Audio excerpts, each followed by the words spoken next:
Hi, everyone. Welcome to the Poultry Science Association's very first webinar. We're excited to continue to share information related to the poultry industry with all of you through this new format. Before I introduce our speaker, I'm going to go over a few useful tips for this Zoom webinar. This webinar is being recorded and will be available on the PSA website within 24 hours. I know we've had a lot of interest in this webinar, and we've had our friends down south that have been dealing with some crazy weather, so this will be recorded and will be available. There will be a short time at the end of the webinar for Q&A. The chat option has been disabled, but please feel free to put your questions in the Q&A tab by clicking on the Q&A icon at the bottom of the screen. When you ask a question in the Q&A tab, someone will either answer your question or you'll be alerted that your question will go live by our presenter. All attendees will be able to like or comment on other attendees' questions. The more likes that a question has, the higher priority it will be given. So please like a question if you have the same or a similar question. The subtitles are enabled, as some of you may have already noticed, but you can turn them off by clicking on the live transcript icon at the bottom of your screen, and you can select hide subtitles. Now, let's move forward on to what everyone is really here for. We're joined here today by Dr. Mindy Brashears, the former Undersecretary of Agriculture for Food Safety, where she served the USDA from 2019 to 2021. Dr. Brashears is currently a professor of food safety and public health and holds the Roth and Lech Family Endowed Chair for Food Safety. She also serves as the director of the International Center for Food Industry Excellence at Texas Tech University. Mindy is a fellow of the National Academy of Inventors, having 3 companies based on her research. She earned her BS in food technology from Texas Tech and her master's and PhD degrees in food science from Oklahoma State University. Mindy is married to Dr. Todd Brashears, who is a professor of agriculture education and has 3 amazing daughters. Dr. Mindy Brashears' research focuses on mitigation strategies in pre- and post-harvest environments and on the emergence of antimicrobial drug resistance in meat, poultry, and vegetable products. Her work has resulted in commercialization of pre-harvest feed additives that reduce E. coli and salmonella in cattle, and she has 27 patents pending. She also has a strong passion for food security and leads international research teams to Mexico, Belize, and Argentina to improve food safety and security in those areas. She also helps set up sustainable agricultural systems in impoverished areas. I was very fortunate to have gone on several trips with Dr. Brashears and her research team, and I can tell you that her international impact on food safety and quality is really tremendous. In addition to all of that I've just mentioned, Dr. Brashears teaches courses in food microbiology and food safety and offers industry training in food sanitation, recalls, and food security. She's received multiple awards, including IFP Laboratorian Award, the AMSA Research and Industry Extension Award, and was named as a future icon in the meat industry by the National Provisioner magazine. Dr. Brashears is clearly making a huge mark on the agricultural industry, and the Poultry Science Association is thrilled to have her here with us today. So without further delay, please join me in welcoming my dear friend and colleague, Dr. Mindy Brashears. Mindy? Thank you so much, Christine. That was a wonderful and long introduction. I'm sorry that you had to read all of that. I do appreciate it. I'm trying to change my slide here. Okay, there we go. And I just want to thank Christine and also the Poultry Science Association for inviting me and hosting this webinar. I am very excited to be speaking to you publicly for the first time since I left my job in the government. So bear with me as we go through this and talk about some of these topics. I definitely want to have some good conversations because everything I'm going to mention are probably things you're going to hear me talking about in the months, years to come, all of those things. And I really want input on the things that I'm going to bring up. And I think it will really foster discussion and make a difference in food safety. I'm going to talk about how government, industry, and academia can really work together to make a difference in food safety.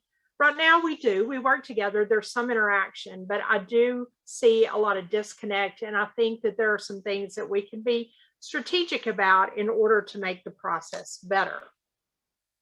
So this is what you can expect to hear today. I'll give you a little bit about my background. I think Christine gave enough about that, so I'll probably skip over that quickly. Talk a little about experience, some of my government activities. Then the meat of the discussion will be on working together to achieve our goals. And then I really want to have some hearty discussion and question time at the end. Even if you don't have a question, if you have a comment, I encourage you to send that, because that's how we get better by sharing information. So as Christine told you, I have been in academia most of my career, just about 20 years now. I have been a professor, and I started at the University of Nebraska, and I was there about 5 years, and then went to Texas Tech University. In both of these settings, I have really focused on research and training graduate students and trying to impact the industry as much as possible through the research that we did. You may have heard me tell this story before, but my very first day on the job at Nebraska was the day of the Hudson Foods ground beef recall. At the time, that was the largest ground beef recall in history, and 25 million pounds was recalled due to contamination with E. coli 0157H7. It was right after that had been declared an adulterant. Now, Hudson Foods was in Nebraska, so it had a big impact on the local economy and also on the direction where our research went at the university, because the state gave funding in this area. It really was an interesting day to start my career, because it made me realize very personally that it was important to conduct research that was applicable to industry so we could solve problems. While I was at Texas Tech, I'm not going to talk a lot about my research, but I also was a director of our International Center for Food Industry Excellence. This was an interdisciplinary center that crossed into not only the College of Agricultural Sciences, but also into human sciences, our medical school, our law school, into the College of Arts and Sciences. And so we engaged faculty all across campus that were involved in any way in food. That's still what we do.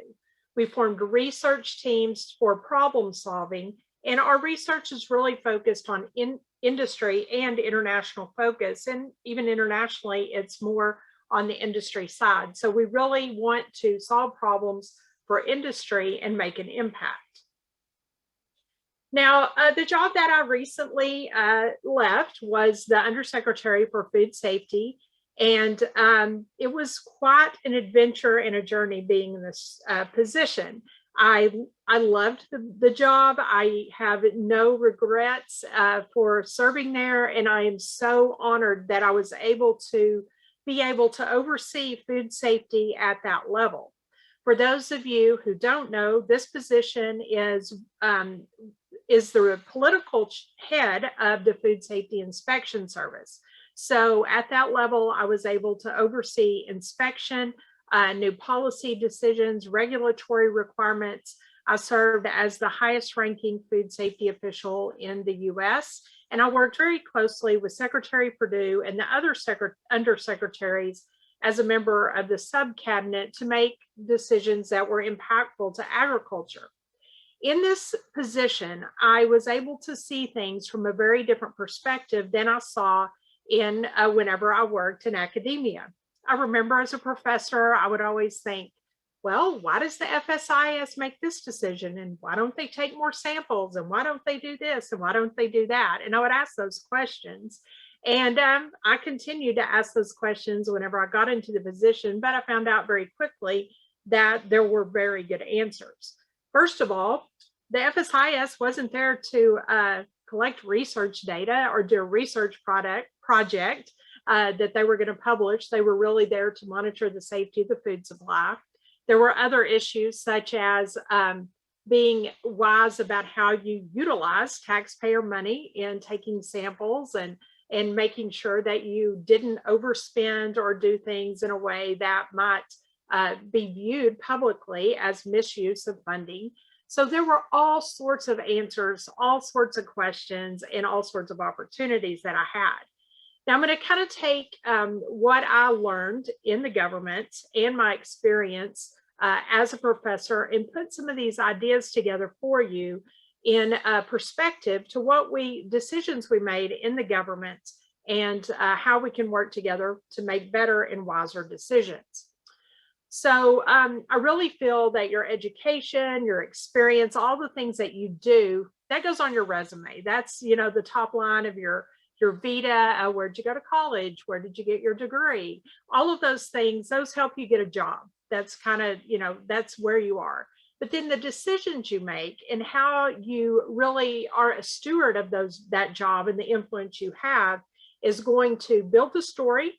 It's going to inform your perspective, and your story and your perspective should always be changing and keeping up with new information.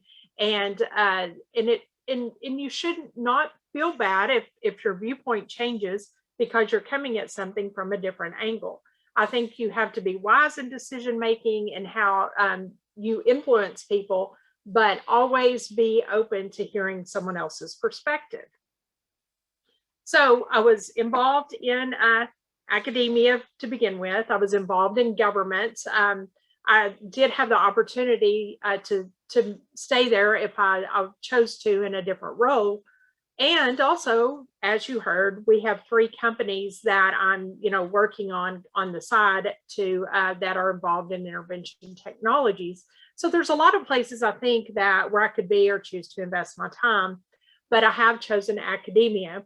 I put the first one on here, why academic freedom as the first thing, kind of as a joke, but not really. It's very nice to be back in a position where I can speak a little more freely than I could in the government position, which I fully understand why you had to be more careful with your words and sharing your thoughts and perspective in that position. But I do like where we can have discussions and comments and where, not everything you say is a new policy.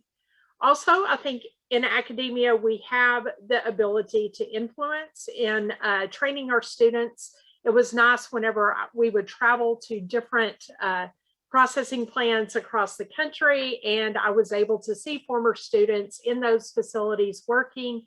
And, you really see that influence and how it spreads out whenever it comes originally from the university, but then goes out into industry.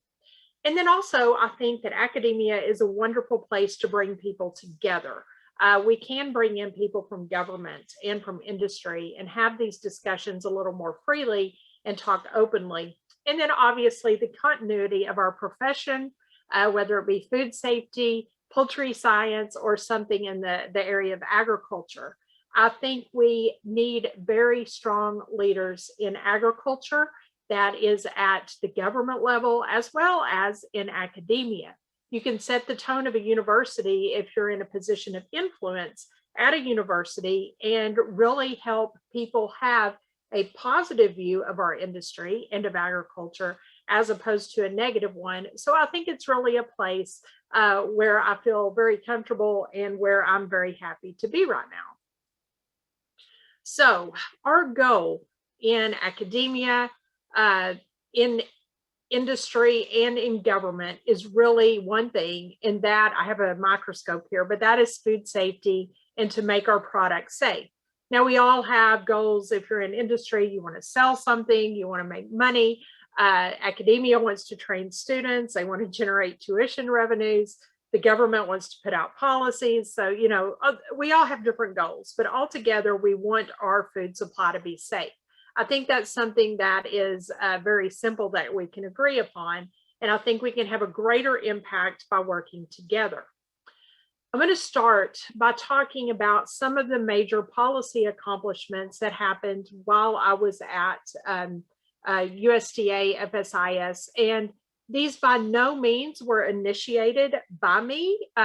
What I learned is that it takes a very long time for something to get done or for a policy change to happen in the government.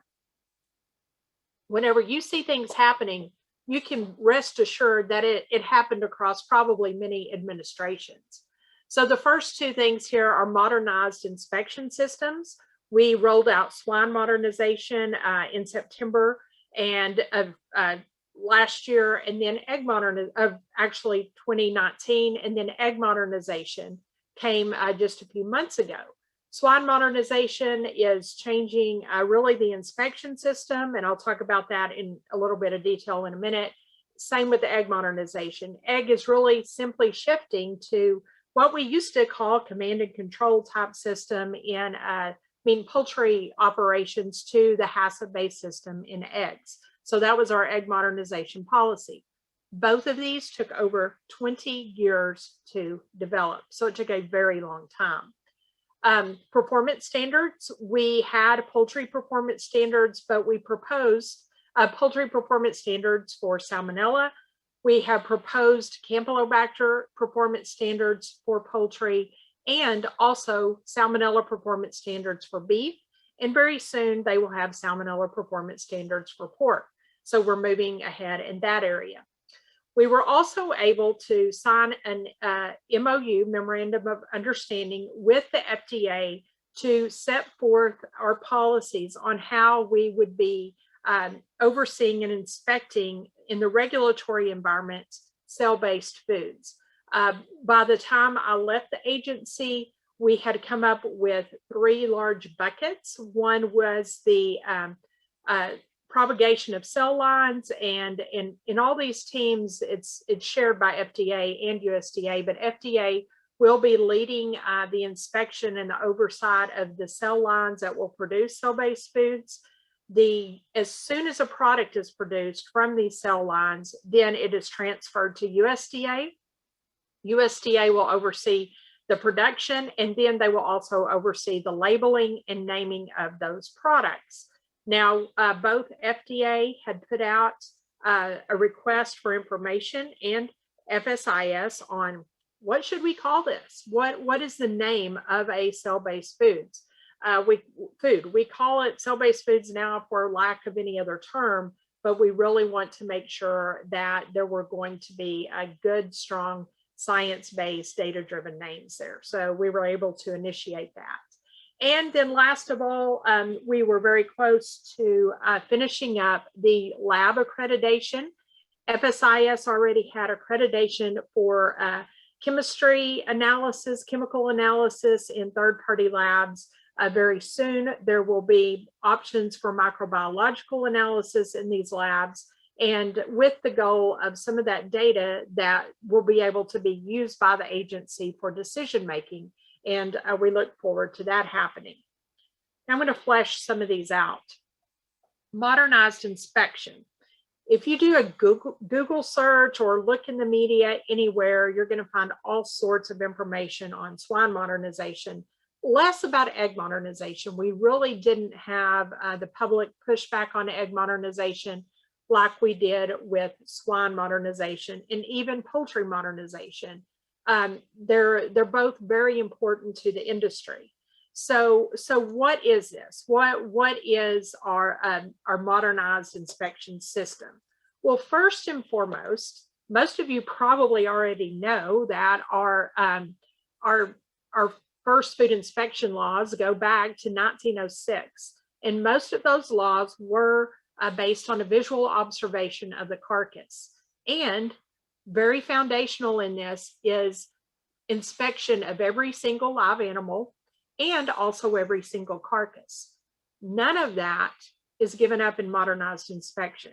Every carcass is still evaluated. This is in both poultry and pork. Poultry came before pork, and I didn't mention that because that actually happened under the former administration, the Obama administration. So this has spanned multiple administrations. And we didn't give up the carcass by carcass inspection, but we are focusing our resources on food safety. So there's more testing, there's more verification, and we are utilizing our consumer safety inspectors, or CSIs. If you read about this in the news, you will see that different things that will say it's a attempt to get rid of inspectors. And I mean, the truth is we are in these systems phasing out food inspectors, which are those that you see working on the line and doing various cuts of the carcass and preparing the product for final inspection. But in this, you have our more educated, more experienced CSI inspectors as opposed to the food inspectors. They are going out, looking at paperwork, collecting records. They are overseeing animal handling, and they are helping with some of the verification and validation of the processes in the plant. We still have an inspector online. It still has a vet inspector oversight, and we still look for our animal health disease defects that would cause a carcass to be condemned. So that's what it is. What it's not is it's not turning the inspection activities over to the facility. In the facilities, yes, they probably do have to hire more employees. However, these employees are to sort, not to inspect. All inspection activities still are done by the FSIS. And it wasn't an attempt by the FSIS to reduce inspectors or to save money. The reality is the salary of the consumer safety inspectors is much more, and it really comes out as a very even wash. We just wanted more educated inspectors that knew about microbiology, food safety, verification, HACCP, and all the details associated with that. Then the next thing really associated with poultry are our poultry line speeds. Whenever I entered the agency, and this was one of the very first things that I was briefed on, and I learned more and more about it as my time there went on. To give you a little background for those of you who don't know, when new poultry inspection was proposed and ultimately implemented it was under the Obama administration, and this was when Secretary Vilsack was there. Included in that was they took off the cap to poultry line speeds, and they moved it from 140 carcasses to hour to 175. Now, there were lawsuits that came about because of that. And because of that, they took the line speeds off of new poultry inspection. And in order to have increased line speed, the plants had to operate under a waiver. To get that waiver, these facilities had to meet very specific requirements. They had to operate in category 1, which means 1 or 2, which means their performance standards were in the top performers. They could not have any major regulatory violations, and they also had to show that they could operate at that speed without compromising any safety issue. So that's really what it is. Now, the narrative on this and what you read in the media is very different. The actual truth of the situation, the poultry line speed has everything to do with inspection. It is an FSIS regulation that has to do with how many carcasses per hour that can be seen by the inspector on the line and to accurately inspect. It really doesn't necessarily have to do with the plant production and how fast they can produce. Also, if you have ever been in a poultry plant that operates under these higher line speeds, you know that it is highly automated. The defeathering, the evisceration, many of the systems are highly automated, and the number of employees on the line and out on the floor is very small. This line speed is only in effect in the slaughter or the harvest area because it is an inspection issue, and it has to do with FSIS and their ability to inspect. This is not something that goes on in second processing whenever the birds are cut into parts and pieces. That's where you're going to see more employees. That's where you have most of the work done by hand. But if you look at a lot of the media reports, what you'll see on the line speed and stories and a lot of the negative comments are pictures of people on the line cutting into parts, which there's not even a line speed requirement there. Totally, completely missed. This is completely misrepresented in just about everything you see in the news. I'm going to say it is not a threat to worker safety. And I keep getting asked, is there data on this? Yes, there's data on this, both on the poultry side and the pork side. First of all, there's OSHA data. I told you we had 20 years of data on this particular topic. We had our hemp plants, and those plants, we had 20 poultry plants, and they operated under this essentially the new inspection system.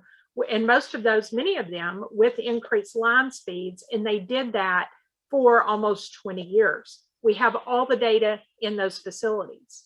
We have all the OSHA data that compares those facilities to a traditional facility. We had letters and very strong support from OSHA to move ahead with this because there wasn't a worker safety concern. It's very interesting because when I first went to the agency, I was getting told by our special interest groups that poultry plants simply increased the line speeds. They didn't add any workers, and that increase in line speed made the workers work a lot harder. They had to keep up. They were having to work a lot harder because there weren't more employees. They didn't do that, which I knew they were hiring employees. I would just call the companies they would refer to and say, did you add employees when you switched to higher line speeds? They would say yes. It was easy enough to check out. So that was the story. However, things switched when we had a COVID. The stories you can, I mean, you can watch this in the media. When COVID happened, the storyline changed, and they started driving the story, driving the narrative in the media that said at higher line speeds, there's more workers, there's more crowding, and now it's a risk to COVID. Neither of these were accurate at all. It was just they took advantage of the opportunity to take a story, to spin it, and make it look very negative. So that is not true. The next line here, what is it not? It's not a threat to worker safety. It's not a threat to food safety.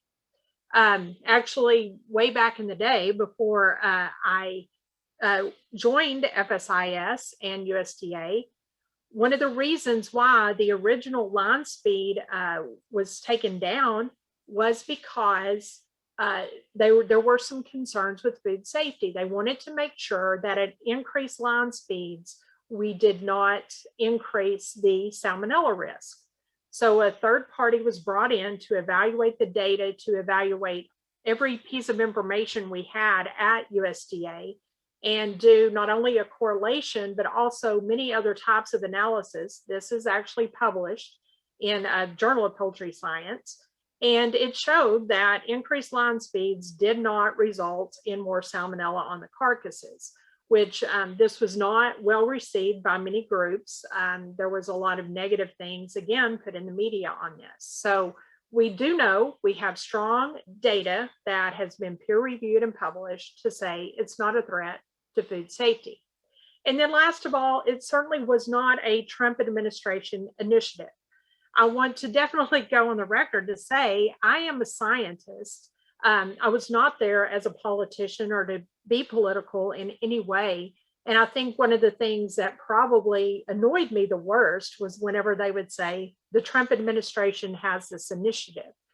The reality of this is that it spanned many years, many administrations, and it's the right thing to do for food safety, for public health. But when someone else grabs this information and drives a narrative, it hurts everyone in the industry as well as the regulatory agencies. Okay, let's see. For some reason, my slide won't advance. Okay, there we go. Oh, I think I missed one. All right, last of all, performance standards. The last one I'm going to highlight here. Really what this is, and this is a place where I think that we can go a long way in making improvements on the government level. Do we need performance standards? Yes. Are the ones that we have now perfect? No. But are they doing their job? I can say yes. I saw many facilities that would go into category 3. Then they would make some changes, tweaking of the process to get to category 2 or ultimately category 1. So I do think it is working, but I do think we can be it can be improved. And we had a salmonella roadmap, salmonella public meeting recently, and we talked about this quite often. And this is really where we have some data gaps and where I think both industry and academia can fill a lot of holes here. So what performance standards are a snapshot of the pathogen status at a point in time. Generally, there's only about one sample per week taken in the facility. It is a presence-absence measurement. It is not a quantitative measurement. It is compared to a national baseline as opposed to what the facility is doing on a day-to-day basis. And one thing that I always say, is that averages are for populations, not individuals. So individual facilities comparing yourself against yourself could be much more beneficial than comparing to this, national baseline that we had.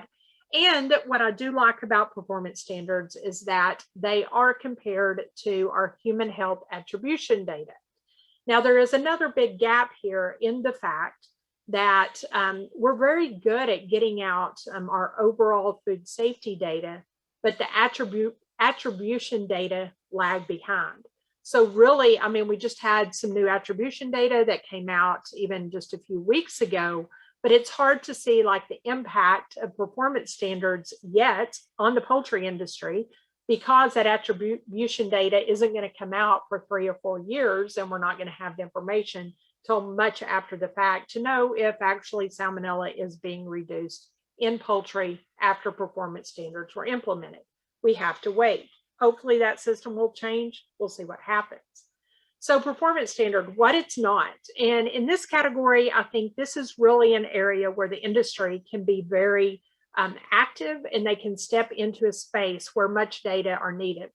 First of all, quantitative. We need quantitative data. I realize that that's very hard to get, but while I was at FSIS, I was encouraging many of our companies that worked with rapid, platforms to, say if salmonella is there or not, presence absence, to develop those into a semi-quantitative basis, because the industry was already leaning into doing this. So if they had a perceived amount of salmonella that was over a certain level based on the incubation time, then they would automatically divert that to cooking. I think this was a great way for internal process control within the industry. I received a press release just a few weeks ago that the Salquat system by Hygiena has been approved by AOAC as a semi-quantitative method, and it's rapid. So you can get some quantitative data. I think this can go a long way in informing our performance standards and making them better. I also think that internally, plants should be developing their own baselines, performance standards, and tying those back to our human health data. And I think the agency will be interested in seeing that, and maybe even looking at options for waivers to be able to utilize that within your own facility. Also, so what else are we looking at here? What it's not designed for research. Whenever the data is collected by FSIS, it's simply a monitoring tool. So whenever it's used in a facility, when you're doing pathogen monitoring, you're really trying to reduce that over time or look at interventions or technologies, and hopefully it can be used as more of an informative tool when you take your own samples. This is also not based on serotypes. Now, as you know, there's a petition before FSIS to declare a certain number of serotypes as adulterants. And really a couple of things on that. If that happened, we would be missing probably the next serotype that could be emerging. And we also know that many of the strains within a particular serotype do not cause illness. So that's some limitation there. This is a little confusing, this last bullet, but based on targeted pathogenic strains. What I mean by that is that we need to find specific genetic elements within salmonella that make a salmonella more pathogenic than other strains. If we could find that, then perhaps we could move to identifying the more pathogenic salmonella, removing that product from commerce and diverting it, as opposed to trying to do it on a serotype basis, when serotypes don't necessarily inform us of the most pathogenic strains. So these are really research gaps where we can fill in, working together with academia, industry, and with government. So now I'm going to switch gears a bit and talk to you about COVID in the food supply chain. Last April was one of the most difficult months of my life. It was very challenging in the responsibilities and in the decisions that we faced in government and in industry. I think anyone out there who is in the food industry knows exactly what I'm talking about. And I'm going to give you just kind of an overview of what we experienced. One of the first things that happened and one of the first responsibilities, and first and foremost with FSIS, was we had to address the statutory requirement for inspection.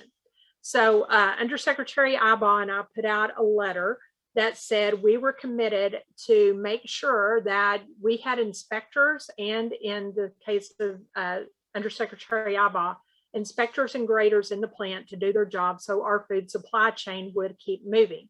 You can see that this is dated March 16th of 2020. I can say that we never had a plant close due to a lack of inspection. We had a few that had to slow down the line speed while we were waiting to move inspectors around or moving them from one place to another. So that was a very positive thing. I knew that if I had to call Secretary Perdue and tell him we had some facilities closed due to lack of inspection, it was not going to go well. So how did we do this? I want to give a shout out to our inspectors. I spent several months, about 6 months, going around to multiple facilities. Paul Kicker and I did, thanking them for staying on the line and working. They were very happy to have a job. But something you don't know, most likely, is the fact that we allowed any any inspector to self-certify and step off the line and not work anymore if they felt that they were at risk for COVID-19. So we didn't ask them, what the pre-existing condition might be, what their age was. We just said, if you do not feel that you should be working, step off. They had full pay and full benefits for almost 3 months. And this was until we had full face shields, face masks, and we were assured that there were mitigation strategies in place to protect them. We also were very concerned, just about how each individual facility was handling this. But I'll get to that in a minute. We, in order to meet the inspection needs, we had about 1,000 inspectors that self-certified. We had we were able to draw from all across USDA. So even though they were in a different agency, we were taking former inspectors out of APHIS. We were bringing our leaders from our district office and even from DC headquarters that went and worked on the line to fill our inspection needs. So I'm very happy that we were able to do that. One of the challenges that we faced is that simultaneously, while we were requiring our inspectors to stay on the line, FDA came out with a statement, and by the way, Frank Giannis is great. We worked very closely together, so I don't want to talk poorly of him at all. That was wonderful. But FDA came out with a statement and said they were pulling all their inspectors out of plants. Well, no one really understands the difference in FDA and USDA inspections, so we really got a lot of negative press over that. But FDA doesn't have a statutory requirement for inspection, so they didn't have to have the inspectors in the facilities. So that created a challenge. We were able to meet that. What became more difficult is food availability. Well, anyone that was in the industry, if you were watching the news, you know that at this time we were having shortages. Specifically in late March, early April, the country was running out of toilet paper, and you could see how crazy people went over toilet paper and buying it up, and the reaction to that. We started hearing in the media, and some of this was driven by some of the industry, saying that we were going to have a food shortage because our meat and poultry plants were closing. This created really a panic situation in the government, in the industry, and we saw particular situations that became very concerning in supermarkets, people being threatening the grocery stores if they weren't allowed to buy a certain amount of meat. The shelves were empty. Now, we knew that we had a lot of product in cold storage that had been that was supposed to be destined to food service or schools, and we were able to take some regulatory discretion on labeling of those so we could move it out to the supermarkets and people could have it. So we were able to do a few things there. But as facilities started closing in about mid-April, we were down about 50% on the pork side. We were only at about 50% production compared to the previous year at that time. And we were about 40% down on the beef side. We were able to mitigate some of the poultry issues early, and they became kind of actually more spotty as opposed to an outbreak that we mitigated individually. There would be times we were down 5 or 10% in poultry, but for the most part, we were maintaining on that end. We had two things we were working against when we realized the availability of food became a matter of national security. When this happened, the president issued an executive order saying that meat and poultry plants had to remain open. When this happened, he delegated his authority to Secretary Perdue to oversee this. And within that, most of the responsibility was, I was asked to carry out most of that responsibility. I will say something that you probably haven't heard. Not one time did we ever use this executive order. We never asked or forced any company to open, and I'm very glad. We were all in commitment and in agreement. We wanted to work very closely with the public health partners and with the facility in order to open safely so the employees were safe and also so we could have food production. About the end of April, over here, we did have the CDC and OSHA issue guidelines for mitigation of COVID-19 in our processing plants. However, what I saw, most of our processors acted way before this was ever out. They were putting up barriers. They were wearing face masks and face shields in some cases. They were distancing. They were addressing carpool situations, the lunchroom, the locker room, all of those things. But so I'm very proud of this industry. They were resilient and they reacted quickly. What we did whenever we had a plant closure, we would call the management, and that might have been at the corporate level or the local level. And we would get on a call with the plant and the local health department. And this might have been the local health department, the state department. We were engaged with the governors of the state, and we would talk about the situation.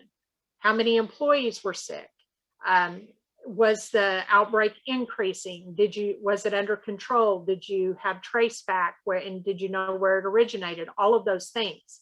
In most of the situations, and this is reflected in some of the CDC MMWR reports, it was the outbreaks were among the workers, but the outbreaks weren't traced back to actually originating in the facility. It was usually traced back to a different setting. And whenever there was testing in both the plant as well as a community setting, it was very similar. And so the plant wasn't necessarily causing the outbreaks. They were reflecting what was going on in the community. That's, of course, not what you saw in the media, still reported very inaccurately. I was called in to a hearing before the House Ag Committee and went very well. I've had my chance to explain much of this to them, and that was a very positive thing for our industry as well as for FSIS. So anyway, we would call everyone together and find out what the situation was. We would send a team from the CDC out to investigate the situation, to help them identify points of mitigation. Like I said, many of them already had them implemented. And then we would also talk to OSHA as well. Because they were a regulatory agency, they were less involved at this level because they had to enforce worker safety regulations at that level. So at that point, we would find out if they needed PPE. So we would coordinate with Homeland Security to send PPE if needed. We would also provide things like thermometers and then test kits. In a few situations, we were able, there was one company that worked very closely with CDC.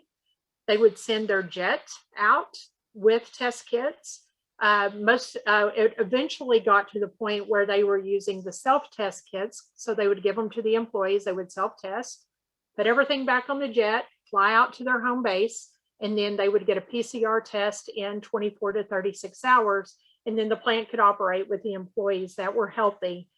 And in many times they opened under, reduced line speeds, or they weren't able to capture much of the byproducts, but these plants were able to open and meet some of the basic food needs that was so important in the US at that time. And we never really faced a major food shortage. So I'm very proud of that industry because of that.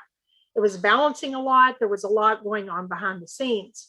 Another thing that you don't hear about, what happens, and I'm kind of preaching to the choir here, but what happens when you don't open a facility and you have, a million chickens that need to go through your processing plant and the plant is closed for a few weeks? You can't really hold those birds very long. We had a tremendous amount of depopulation that did happen, both on the poultry and pork side. On the beef side, they were able to hold animals longer, but what happened was we were having huge animals and going through the system. We're still catching up with that on the beef side. To face that is very difficult. You don't want that as a part of the industry. You don't want any livestock producer or farmer to have to depopulate their herds, their flocks. It was a very difficult time.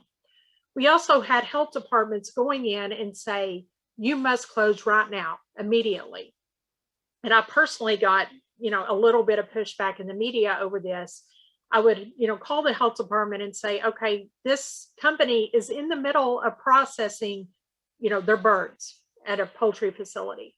They have trucks sitting outside with live animals. It's 100 degrees out there. Those animals are going to die on the truck if you don't let them go through the system. So you need to let them stay open to process that. You also need to let them get the product out of their refrigerators and either send it to freezing or process it and get it out the door.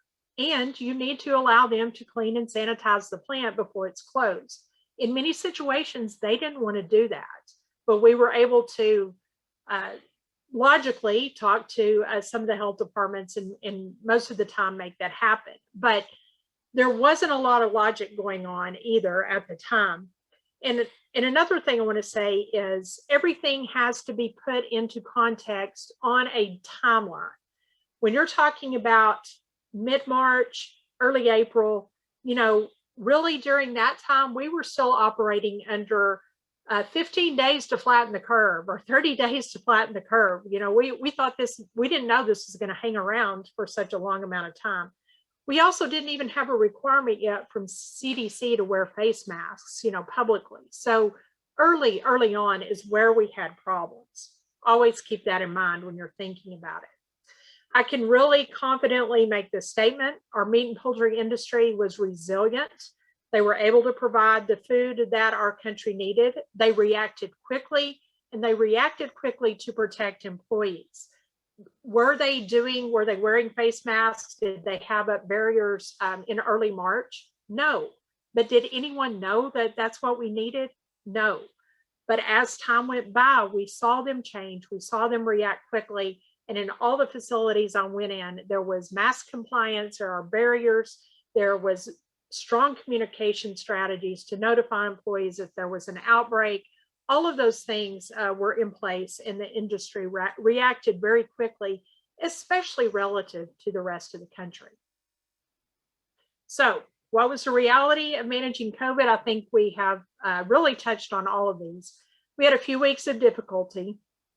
We had a quick reaction to protect employees. The industry actually led the way in many of the mitigation strategies. They were putting in mitigation long before the CDC guidelines came out. And we also know now that food availability is a matter of national security, and we have to take that seriously. What it's not, it was not only focused on keeping the plant open and producing and making money. It was definitely not a situation where the employees were operating in unsafe environments when they reopened. Many mitigations were put in place, and the companies were very committed to protecting the employees, and still are, I'm sure. So I talked about what is and what it is and what it's not. The reason that I'm talking about what it's not is that's very much focused on what you hear in the media and the public representation of our industry.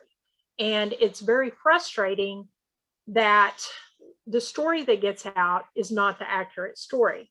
But I do think that industry, government, and academia can work together to make this happen.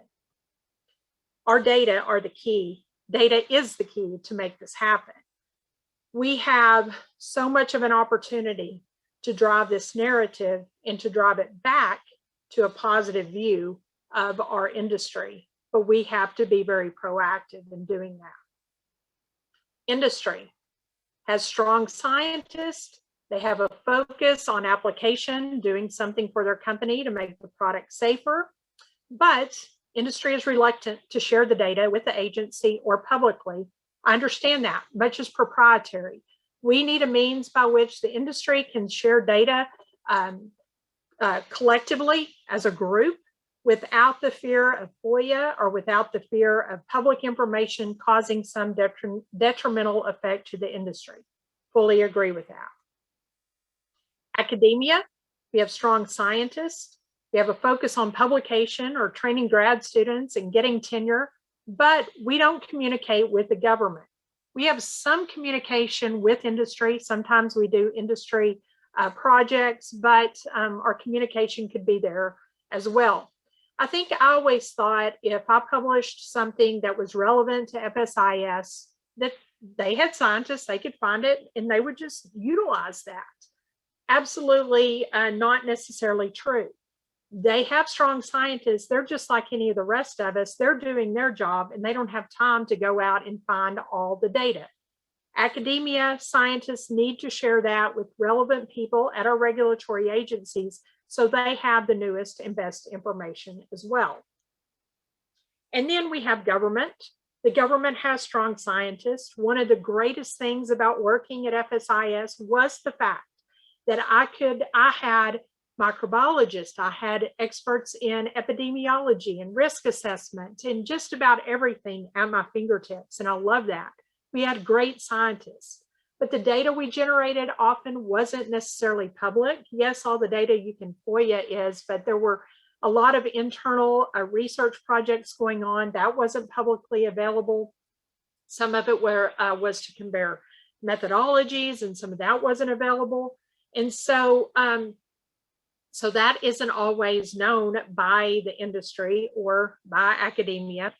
And a lot of times, most of the data they use to inform policy only came from internal sources. We talked about swine modernization and poultry modernization. Much of that data was internal government data, either from FSIS or from OSHA or from other government sources. They didn't necessarily have the data to write initial policies. Now, as you all know, I'm sure, you go through a public comment period and industry can add data as well as academia. We did get comments from industry, usually collectively through industry organization group, not necessarily from individuals, but we rarely received anything from academia unless there was a specific agenda in place. So all of this, all of these pieces are missing. We all have information. We all have ways that we can work together, but we're not doing that right now. If we worked cooperatively, if we shared data, we would have a very compelling story to tell about our industry that is data-driven and science-based. I believe that. I believe that we could, work together and blow away a lot of this information and cherry-picked stories that you see that are completely taken out of context in the media that consistently make this industry look bad. What are the consequences of not working together? And I'm going to say some, not all, because some of our special interest groups are very good. They have strong scientists or even based at universities. Many of them have hired scientists. They've submitted very good petitions to FSIS that have good data in there. So I'm not categorizing all of them, but the ones that you see in the media making derogatory statements that are, again, cherry-picked or some piece of data taken out of context, those individuals, those groups are driving the narrative. I worked with them. I met with many of them at least once a month, and I begged them every time they came to the table to find a common ground that where we could work together that was food safety related. In the end, I had to come to the conclusion that they just simply didn't understand the role of FSIS, because every time they came to the table, the topic they brought was worker safety. And as many times as I told them that we did not oversee worker safety, that was an OSHA issue, they chose to utilize the time with me. Instead of talking about food safety and making the food supply safer, they wanted to talk about worker safety again. I asked them to bring scientists in from their organization. I realized most of them don't have scientists. Now, again, some of them are very strong in science, so I'm not including any of them in these discussions. But the ones who have scientists aren't the ones out making the comments in the media and calling up reporters and basically making up stories with no data there. These groups are very loud. They are connected not only to very specific media outlets, they have very specific reporters that they go to that will take their story and that will publish it, regardless of the facts or regardless of the information. And they're always very agenda focused. They can utilize this to generate money for their organization and to promote their cause. Many times you would see, USDA did not provide a response. They would call our communication office. They would give us 15 minutes, 30 minutes for a response, knowing full well that a government agency cannot provide a response in 15 or 30 minutes. And so then they could say, we reached out, but they didn't respond. It's very frustrating. These groups are driving the narrative of our industry. It's a very negative perception, and it's absolutely, I would say, 90 to 95% untrue in the things they say.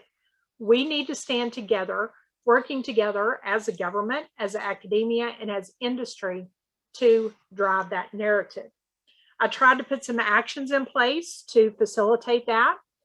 We had a couple of public meetings near the end of last year. We had a consumer education public meeting on modernized inspection, and we had a salmonella roadmap meeting. It was a public meeting. This was an opportunity for FSIS to present the things we were doing in these areas, to bring in outside experts, and for the public to comment in order to facilitate dialogue.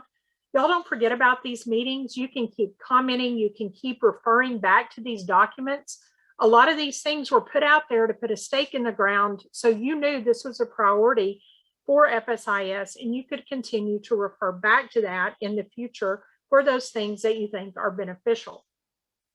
We also developed a graduate student fellow program. We hired 4 graduate fellows that specifically were working on one of our research priorities at FSIS. This was to increase collaboration with universities. So their students could come into FSIS and see what we were doing and gain from our scientists, and we could get a peek in to the university and have a good relationship there. And then the last thing is we were able to come out with guidelines to have flexibilities in testing new antimicrobial interventions. I cannot tell you how many times the industry came to us and said, you are a hurdle to testing new interventions because we don't want to change the intervention, because if we do and we have a salmonella positive, it impacts our performance standard status. So now you can apply for, under this particular program, you can test new intervention strategies, and hopefully that will help you work with universities, with the government, and with the industry to come up with solutions. I think the key to this is really communication, to talking to each other, sharing data, sharing information, and also coming up with ways to get the data and the information out in the public through social media, through news outlets, however it may be. But we need to get our message out there, and we need to get the truth out there. It is important to drive the narrative. It's unfortunate that whenever a story comes out, that's the one that is believed. Even if the story is retracted, many people continue to believe that story and not the truth that might come out in a subsequent story, or in a story where they may address all the points. It's the first story that has the greatest impact. So as an industry, as government, as academia, we need to be driving that narrative ourselves. And I'm going to leave you last of all, and I think you all know this, but I think we need to continue to share this message as a point of education. We need to read the entire story, not the headline. This story actually came out last week about OSHA and FSIS. Here's the headline. OSHA and USDA waited months to tackle COVID outbreaks in meatpacking plants, emails revealed. What happened is they FOIA'd emails. This was the Midwest Center for Investigative Reporting. They FOIA'd emails between OSHA and USDA during the early days of COVID. And you can see we had our first plant closure here, April 10th. A JBS plant was closed. And the next day, Lauren Sweat, who was the head of OSHA, she emailed me. That's not months, that's the next day. Even if you go back to the timeline where COVID began, it didn't even begin until as a global pandemic until the middle of March. So you can see that this headline is completely, inaccurate. I don't really even know where they got the term months. And, she did email me the next day. The reality is that there are many forms of communication besides email. During COVID, we were not emailing hardly at all. These were situations that had to be addressed on a minute by minute or hour by hour basis. So we were on the phone, we were on Zoom meetings, we were on Teams. We basically had the vast majority of our communication this way. So just because you didn't see an email between me and Lauren Sweat until April 11th doesn't mean we weren't communicating. I can assure you we were communicating long before that on the phone. But just remind people to be smart. Don't just read the headline, read the whole story, find out what it really says, and don't always believe what's written. You always have to know that sometimes things get taken out of context. All right, so that's quite a lot. I've been talking for an hour. So I really appreciate your time and for you to listen, and I would be happy to hear some comments and discussion.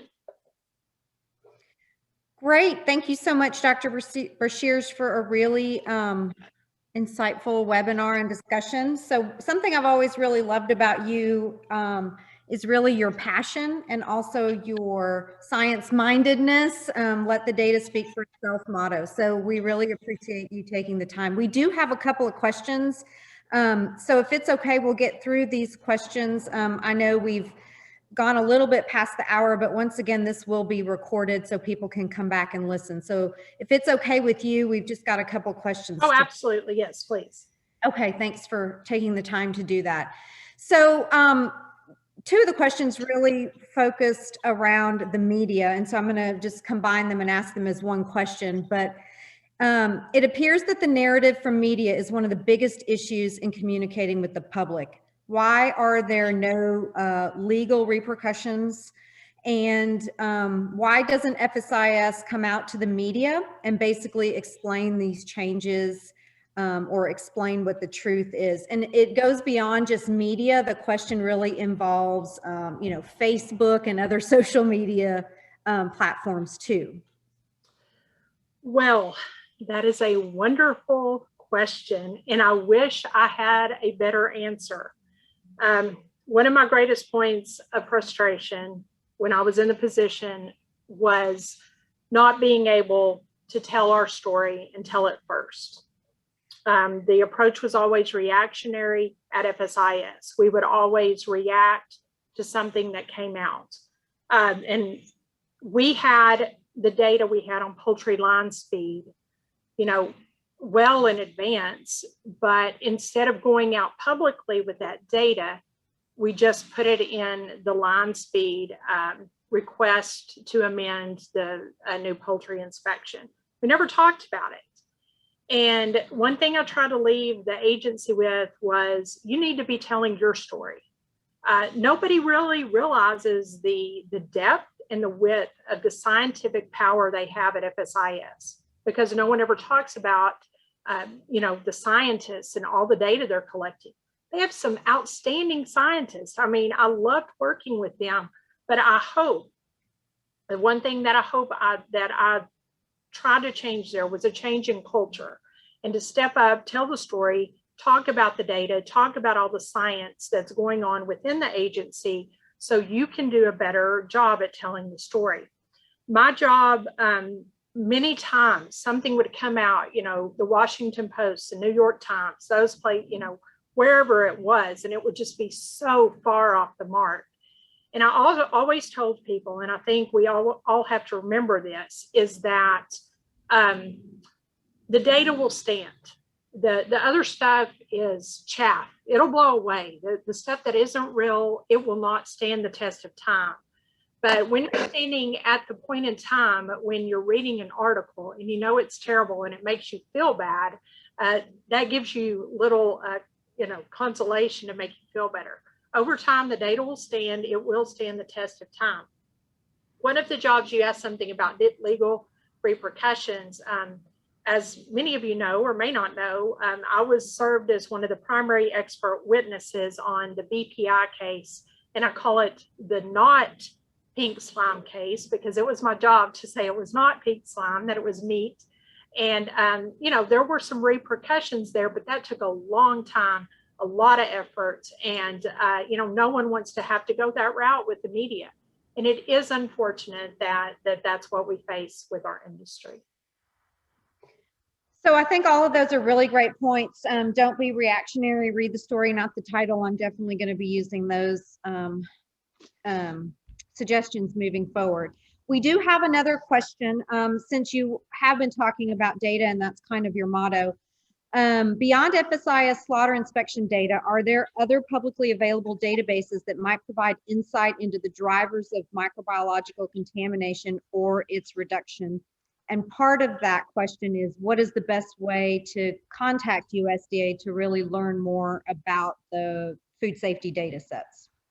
Yeah, USDA, and if there's anyone in academia or industry who doesn't know this, any of that data is publicly available from the agency. You can go through Ask FSIS. If you have a contact at FSIS, you can email them. But probably the best way, publicly is through the Ask FSIS to get the data. We also have isolates. Every single isolate that was ever taken was we isolated. There was the serotype and the whole genome sequence, and the antibiotic resistant profile is out there. There's so much data that can be gleaned from all of that and from those databases. I would love it for, somebody could build their career. If you're a new professor, you could build your career taking that data and analyzing it and looking at links and putting it together with CDC data. So that's all out there. And as far as other data sources, obviously there's the CDC data, but what we fall into with human outbreak data is that very rarely do we get an isolate from a human source. Most medical confirmation tests are simply a rapid test. And you might see that we have 200 confirmed cases in an outbreak, but we may have only 5 isolates or 10 isolates. So that makes it very hard to trace back our outbreaks. We're trying to work very closely with we were when I was there, public health agencies to encourage them to at least save the pre-enrichments, that we could go back and isolate the more isolates so we could do a better job at tracing this back. But it's a big gap in our public health system and trace back. FDA also has a database of their information.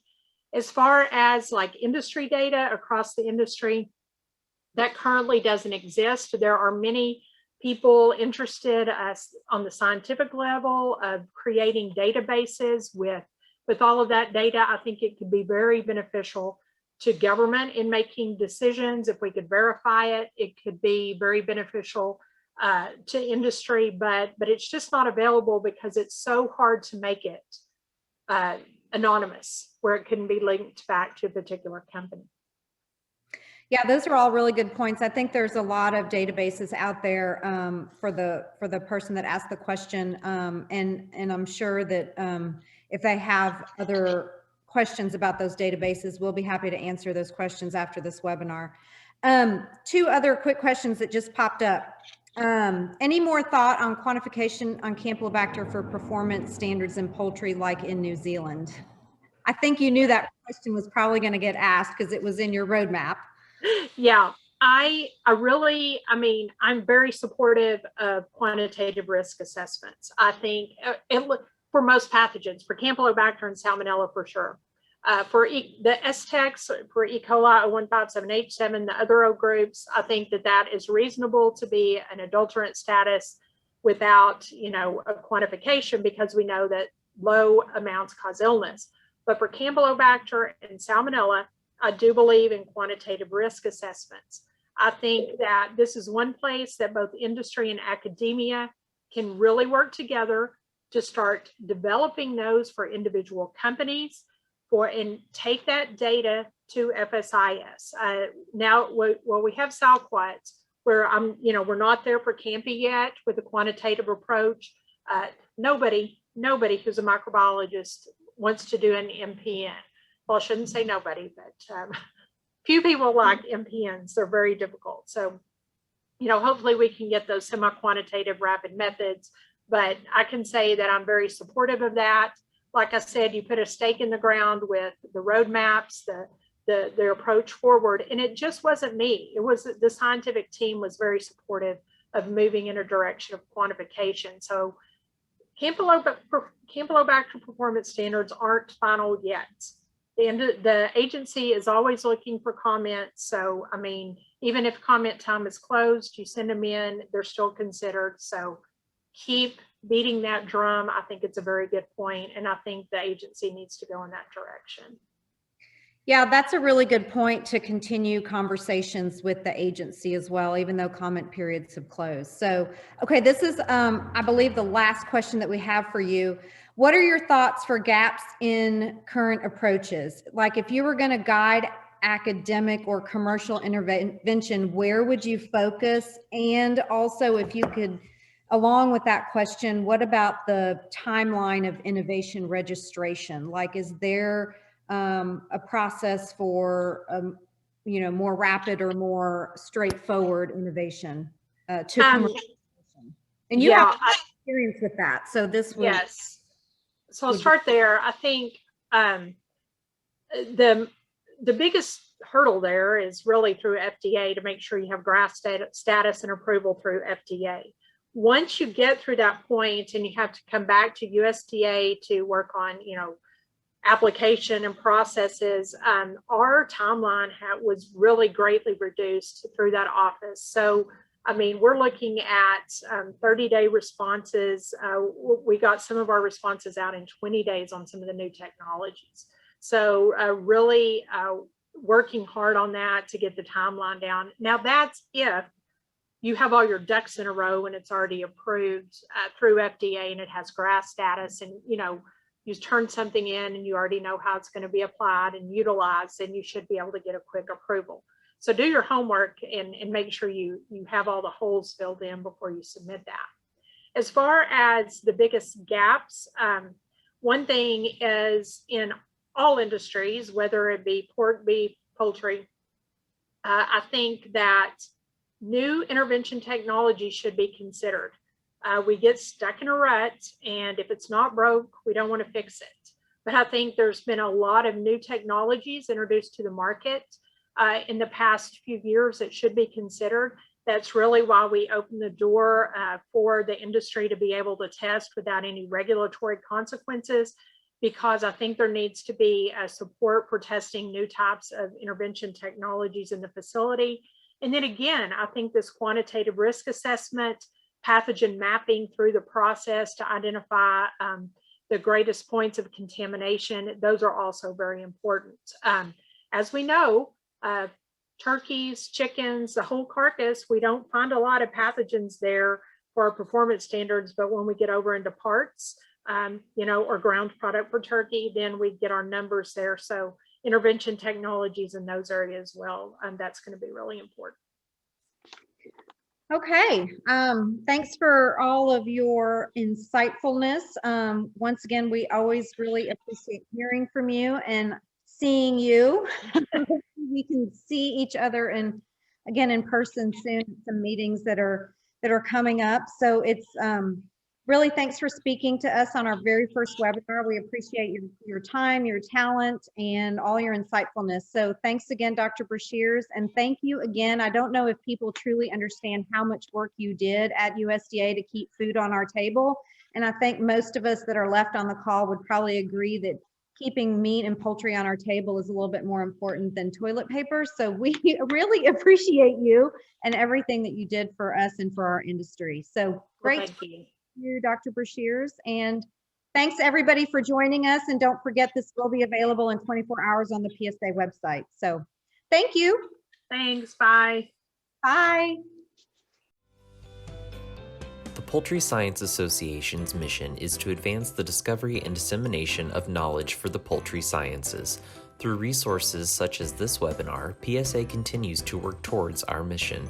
If you enjoyed this webinar and are interested in learning more, PSA invites you to check out our journals, Poultry Science and the Journal of Applied Poultry Research. These publications are available through open access, so they are free to view, read, and share. Looking for opportunities to collaborate? Attend the PSA annual meeting for fresh and innovative ideas, including the PSA think tanks, where we bring individuals from all areas of the poultry sciences together to discuss major topics impacting our industry and begin to work towards next steps. PSA's growing content library also serves as an excellent resource. More information and ways to get involved can be found on the News and Resources page of the PSA website. Find us on LinkedIn or visit us at poultryscience.org to stay connected and learn more.